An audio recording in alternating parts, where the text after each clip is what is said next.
listening to Watchmen on the Pod.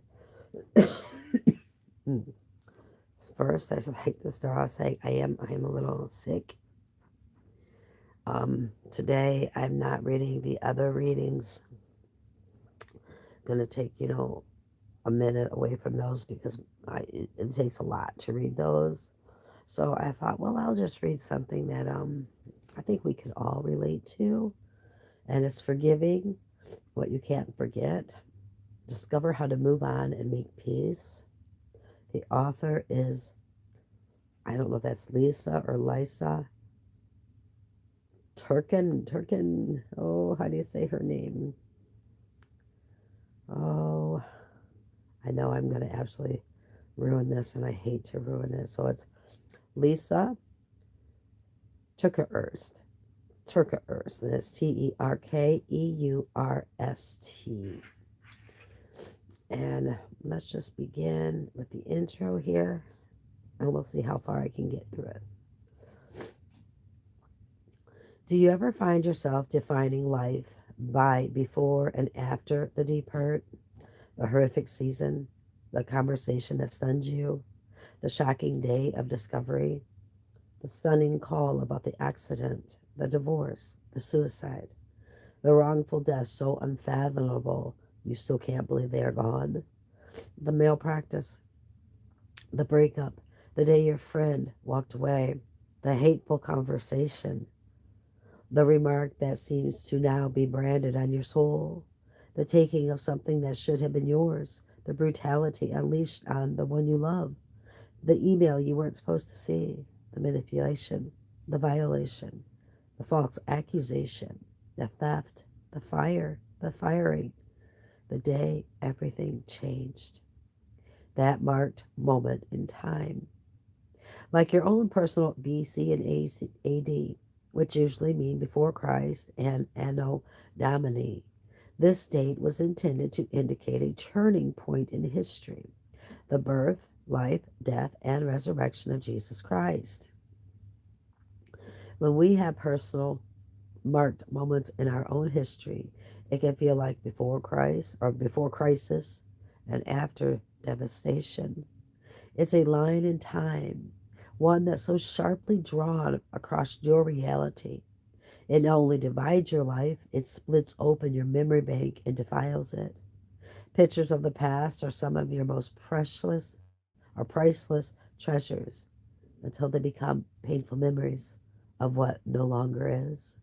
And when your phone randomly sends those memory movies of what happened on this day 4 years ago, it stops you from breathing. Like before, life now. It is even impossible to move on from something like this. Or is it even possible? I'm so sorry, guys. I don't want to butcher this at all. Help me, Father. Life before, life now. Is it even possible to move on from something like this? Is it even possible to create a life that's beautiful again? Some part of what you loved about your life exploded in that moment and marked you with this unwanted reference point of before and after. Grief is devastating no matter how it comes. And when there's a person or people whose choices struck the match igniting the grief, it's only natural to clench your jaws when you think of what happened. And maybe it seems like you think of what happened all the time, or at least so much of the time you wonder if you'll ever stop having that deep aching, off-kilter feeling, that throbbing heartbreak bubbling with an equal mix of anxiety, unanswered questions, and suspicion that really no one in the world is truly safe anymore. People all around you, at work, in the coffee shop, at your kids' school, and even at church, just trying to live their lives completely unaware that at any moment there could be a trigger, memory so painful you'll feel as though the world has no more oxygen to breathe. But you are the only one affected. You're gasping, sweating, and being asked to please get on with it or get out of everyone's way. All you can do is stare at the pictures that just popped up, taken just before everything changed.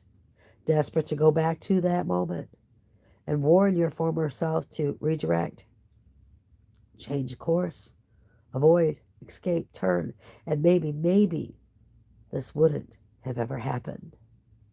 Then, surely, you wouldn't be here in the mess of the aftershock and fallout, grief and panic, feeling as fragile as the tiniest twig, but as stuck in this place as 100-year-old stump. I understand all that. Like you, I wish I didn't have such an intimate understanding of those feelings, but I do. If you read my last book, it's not supposed to be this way. You know of the shattering discovery of my husband's affair and the long road of uncertainty I was still walking at the end of that book. The 4 years of hellish heartbreak that followed the discovery did eventually take an unexpected turn toward reconciliation. I'm grateful, but I have not been spared the slow and grueling work of finding my way again after experiencing something that forever marked my life. I cried again today. It wasn't because something is wrong in my marriage. My restoration is a gift for which I'm so very thankful. But that's not what this book is about. It's about figuring out what to do when you can't forget what happened. And forgiveness feels like a dirty word. I'll raise my hand here. That's why I cried today. If you too, if you relate to this, then you know how awful it is to define one's life with the words before and after. And if no one else in this world has been kind enough to say this, I will. I'm so sorry for all that's happened to you. Whether this was an event or a collection of hurt that built over time because someone wasn't who they were supposed to be, didn't do what they were supposed to do, or didn't protect you like they should have protected you. Your heartbreak deserves a safe place to be processed. Whoever they are in your story, their actions hurt you, took from you, and set off a chain of events still greatly affecting you. And that was wrong. This isn't a judgment against them. I don't know all the facts of what happened, and I'm not qualified to be their judge, but I can be a witness for your pain. Your pain is real, and so is mine. So if no one has acknowledged this with you, I will. But, friend, can I whisper something I'm learning? Staying here, blaming them, and forever defining your life by what they did will only increase the pain. Worse, it will keep projecting out onto others. The more our pain consumes us, the more it will control us. And sadly, it's those who least deserve to be hurt whom our unresolved pain will hurt the most. That person or people, they've caused enough pain for you, for me, and for those around us. There's been enough damage done. They've taken enough. You don't have to hand over what was precious and priceless to you and deem all the memories are hurtful. You get to decide how you'll move forward. A few years ago, when my marriage imploded, I didn't think I had a say-so in keeping memories that were precious to me. I thought my marriage was over, therefore my life had to be edited, both going forward and backward. I went through the entire house and removed all the pictures of us. I packed up some of my most favorite family mementos. I tried to untangle my life from anything that reminded me of what once was. Because I didn't know what else to do. But completely sterilizing my life from the physical presence of reminders didn't remove the pain. You can't unedit reality to try and force healing. You can't fake yourself into being okay with what happened. But you can decide that the one who hurt you doesn't get to decide what you do with your memories. Your life can be a graceful combination of beautiful and painful. You don't have to put either definitive label on what once was. It can be both. And maybe that's part of what's hard about moving on, the letting go. But what if it's possible to let go of what we must, but still carry with us what is beautiful and meaningful and true to us? And maybe this less severe version of moving on is what will ease us to a place of forgiveness. There's been enough trauma. So, because I don't want anything else ripped or stripped away, I need to decide what stays and what goes. The more our pain consumes us, the more it will control us. This is what I need. This is what I want. I want to look at my wedding album with joy again, even though an affair would be an eventual horrific reality for us. That day was still real and beautiful and completely worth treasuring. I want to remember that vacation we took that we all loved without zeroing in on the fact that it's also when I didn't know what was going on. We were still making incredible memories full of laughter, sharing inside jokes, crazy competitive games, silly dances, and long dinner conversations. It was real and it was lovely. And I'm not willing to deny what I authentically experienced. I want to look at that Christmas card we sent with all of us dressed up and smiling and not cringe, feeling like a fool or a fake. The family closeness we captured that day was real and so precious and completely true to me. I want this for you too. However, this translates within the context of your pain. Those pictures, those memories, those times of togetherness. If they were a joy to you, they are yours to keep. Other memories that are excruciatingly painful are yours to release. And those that are a tangle of both are yours to sort out into piles of keep and toss. It is necessary for you not to let pain rewrite your memories. And it's absolutely necessary not to let pain ruin your future. Chapter 1, Forgiveness, the double-edged sword. And I will tell you off the bat here, she uses the NIV. Obviously, you all know how I feel about the NIV, but I'm not going to let that persuade me not to read this. I'm just telling you right now, straight up. Forgiveness, the double-edged word. In the early days and months of my marriage devastation, I remember wishing I could be put to sleep like when you have surgery.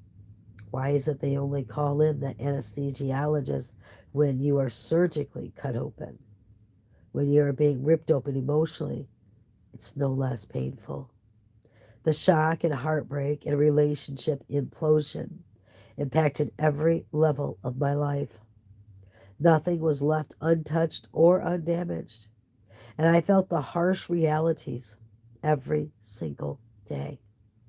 Each morning I woke up to something else devastating. My kids were struggling, my health was failing, my finances were a mess. I was getting letters from attorneys I never dreamed would need. And each night the only way I could sleep was to lie to myself that tomorrow would be better. Days turned into months, and months turned into years.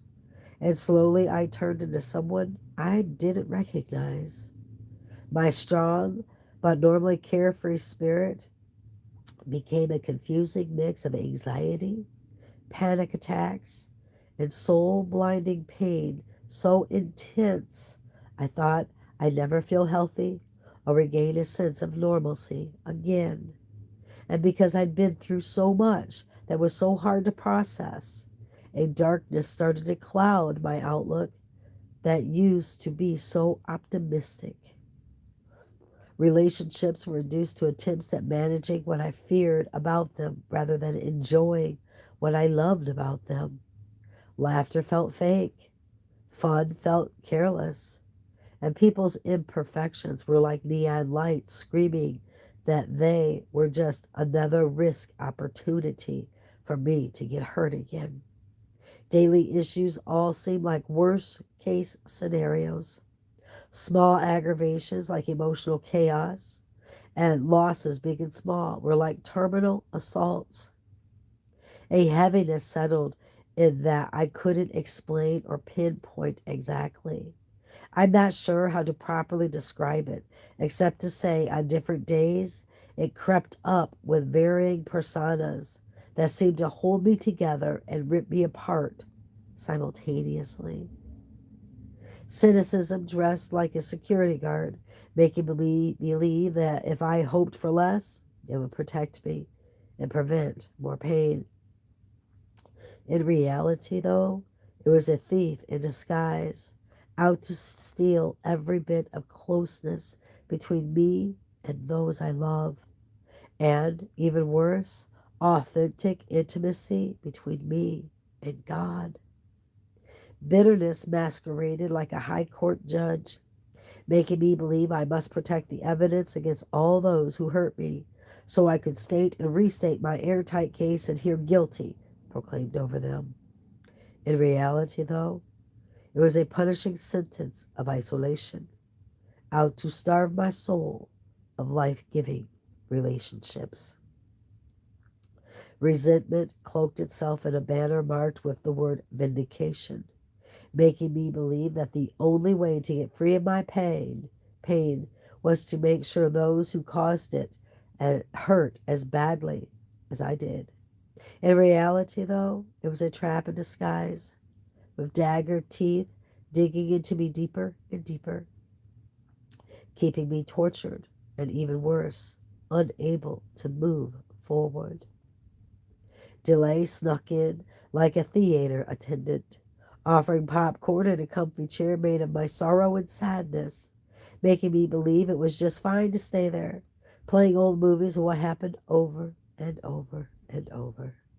And that by doing so, I'd one day understand why it all happened. In reality, though, I was in a torture chamber, with each replay only ratcheting up the pain, but never providing the answers I kept thinking would come. And lastly, trust issues disguised themselves as private investigators on stealth missions, making me believe they would help me catch everyone out to hurt me and prove no one was truly honest. In reality, trust issues were toxic gas that, instead of keeping away the few who shouldn't be trusted, choked the life out of everyone who got close to me. These were the soldiers of unforgiveness waging wars against me. The soldiers of unforgiveness waging war right now against every hurting person. I am a soul who likes the concept of forgiveness until I am a hurting soul who doesn't. So it would seem strange that I am the one to pen the words of this book. But if this were easy for me, if I didn't struggle with forgiveness, I'm not sure it would be written with the angst a message like this deserves.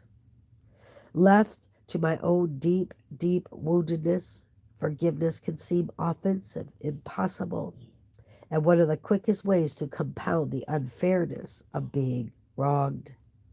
I cry for fairness. I want blessings for those who follow the rules of life and love. I want correction for those who break them. Is that too much to ask? And it's that exact spot where I like to park, stew, focus on everyone else's wrongs, and rally those who agree with me to join in and further help me justify staying right there. But that's like the time in college I stayed in a parking lot of a beautiful vacation spot just to make a point.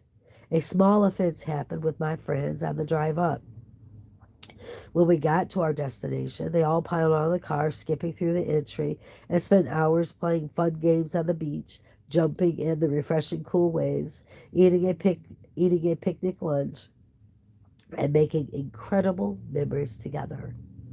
All the while, I walked around the parking lot with vigilant strides in the sweltering heat, letting my anger intensify with every passing hour.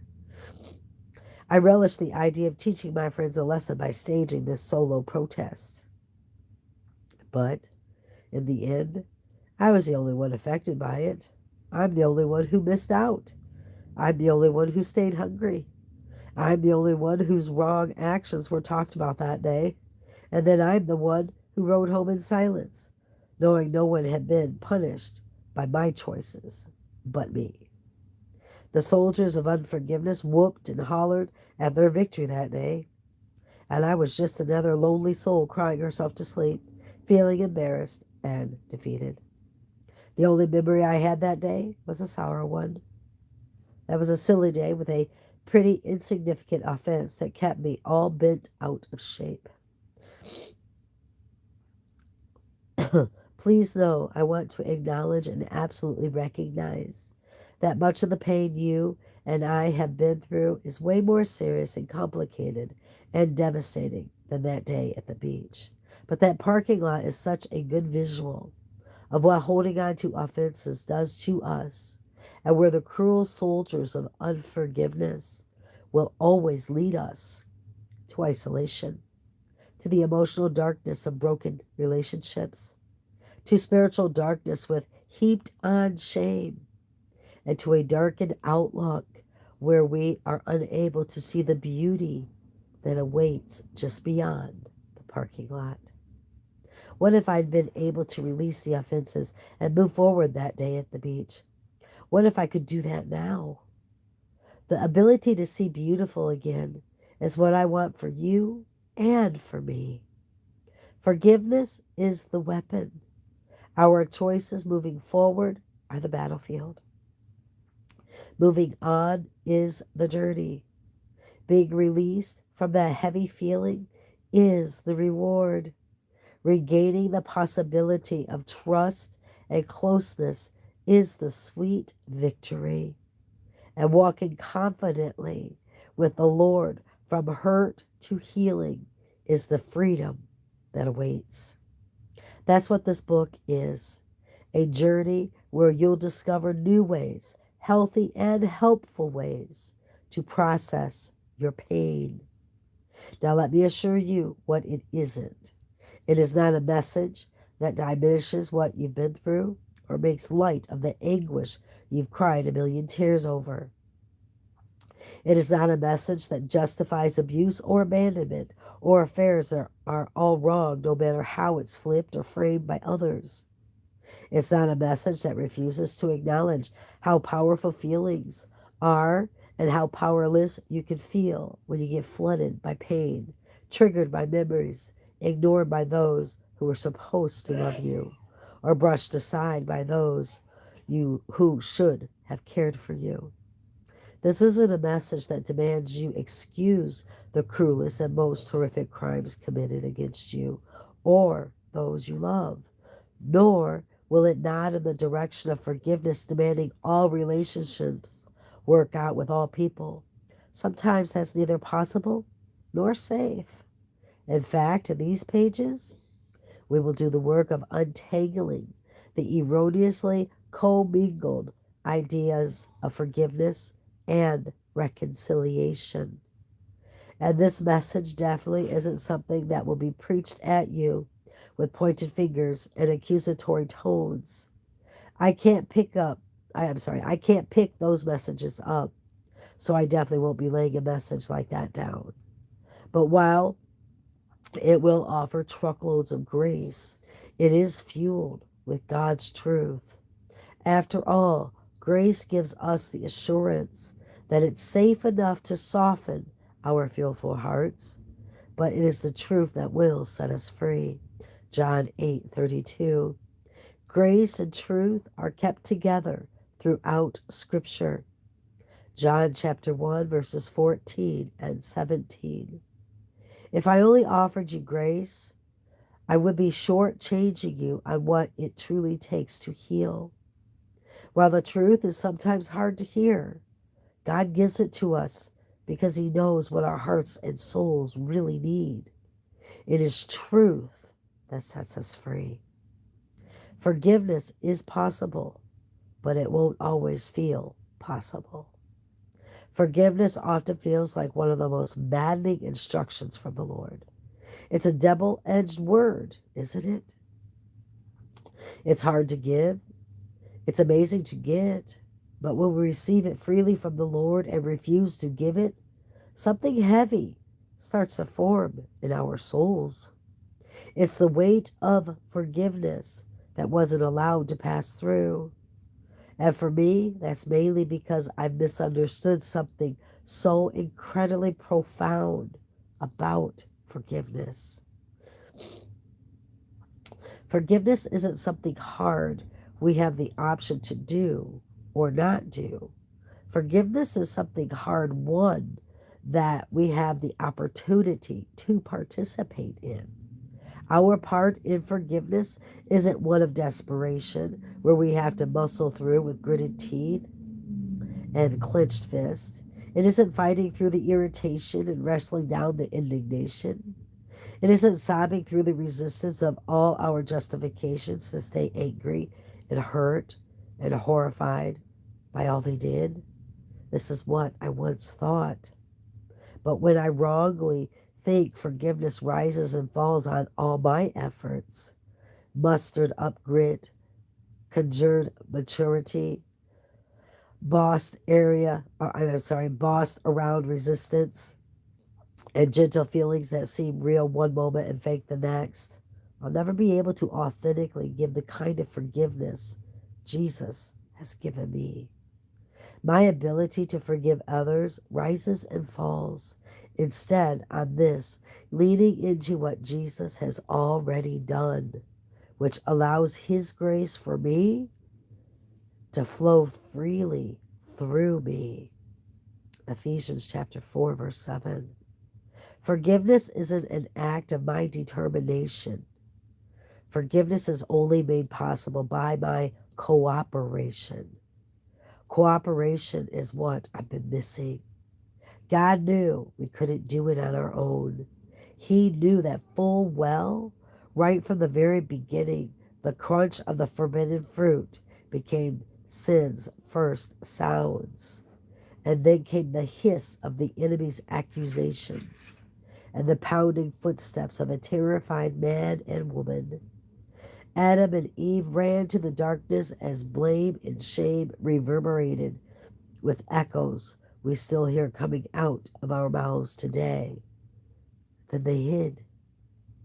Forgiveness isn't an act of determination. Forgiveness is only made possible by my cooperation. As soon as sin was their choice, the cover of darkness became their preference. And please be patient as I type these next words. It's not just when I do something wrong that I find myself running and hiding in the darkness. It's also when I do the very opposite of what I should in reaction to someone who sins against me, wrongs me, hurts me, or even just inconveniences me. Or to be patient with them, or to be all things. Let's see, I've stopped. My first inclination most of the time isn't to bless them, or to be patient with them, or to be all things, Romans 12, and give them a happy meal and a chocolate milkshake. Nope. My first inclination is to do the very thing I'm so critical of them doing. I let my justifications for retaliation draw me in, and I make sure I hurt them the way they hurt me. And when sin is my choice, the cover of darkness is my preference. But make no mistake, it isn't just what covers me. It's also what hovers over me with that maddening heaviness. Human hearts are so very prone to want to cover things up. We all have that place we run to where it is dark rather than risk what may come out in the light. We want freedom, but are resistant to simply do what God says to do. God knew all of this, so he made a way not dependent on our strength, a forgiving way, a way to grab onto Jesus' outstretched arms, bloodied from crucifixion and dripping with redemption. He covers and forgives what we've only been able to hide. He forgives what we could never be good enough to make right. It makes a way for us to simply cooperate with his work of forgiveness, for us to receive and for us to give. I believe with all of my heart, forgiveness received and given is the very thing that splits this world open with the most stunning revelation of the reality of Jesus, more than almost anything else. But please never confuse redemption with reunion. Reunion or reconciliation requires two people who are willing to do the work, to the hard work, to come back together. Redemption is just between you and God. God can redeem your life, even if damaged human relationships don't come back together. And you and I can forgive, even if the relationship never gets restored. It's so incredibly freeing to forgive and not have to wait on other people who may or may not ever want to or be willing to talk all of this through. Forgiveness isn't always about doing something for a human relationship, but rather about being obedient to what God has instructed us to do. Those who cooperate most fully with forgiveness are those who dance most freely in the beauty of redemption. And what exactly is this beautiful redemption? It is you accepting the exchange God is offering. What you give up, the right to demand that the one who hurt you pay you back or be made to suffer for what they've done. God will handle this. And even if you never see how God handles it, you know he will. What you get, the freedom to move on. The scenery for your life should not be the pit of pain that person dragged you down into. There's so much more to see and discover and experience. Let's go of clawing your way through. Let go, not let's go. Let go of clawing your way through the muddy pit, hoping there's some reward buried there. There's not. Take God's hand. And as the words of forgiveness are released from your lips, it's like scattering seeds of beautiful flowers. The mud of the pit becomes fertile soil with potential. And long before you'll be dancing through all that has blossomed and bloomed around you. For a while, you may still have tears that come and go. That's okay. Freedom from unforgiveness doesn't mean instant healing for all the emotions involved, but it does mean those emotions will turn into eventual compassion rather than bitterness. And you'll see those who cooperate most fully with forgiveness really are those who dance most freely in the beauty of redemption. Hold on 1 minute. I gotta get a tissue.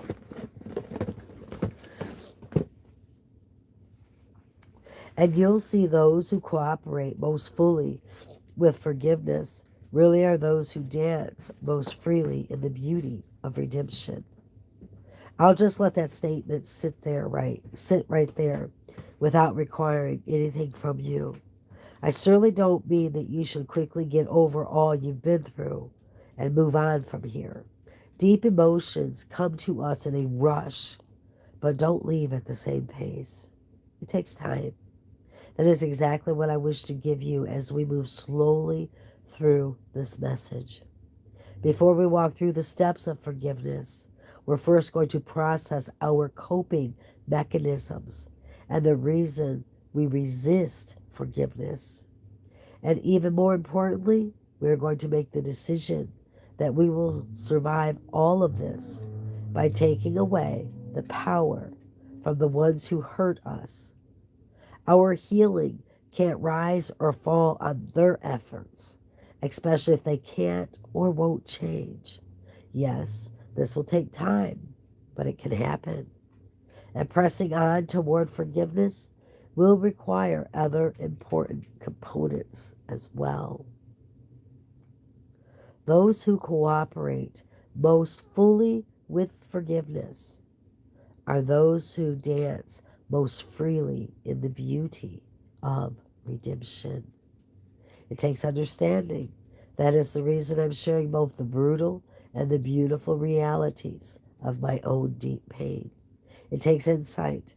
That is what I'll give you based on my study of God's Word, my own admissions of resistance, and my imperfect progress.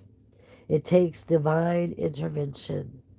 That is exactly what God will provide you personally and profoundly, with you personally and profoundly, not through my words, but His, woven throughout this book. And lastly, it will take openness, that invitation. I'm not requiring this from you, but rather offer you a place in this discussion for your own revelations from God to gently and beautifully emerge. And the best part is, we can do this together. All right, guys, I'm going to end that there because I can barely breathe through my nose. But until next time, brothers and sisters, keep your eyes on Jesus and your nose in the book, which is the Word of God. And let us embed the Word of God upon the tablets of our hearts, so you and I will not sin against God or be deceived.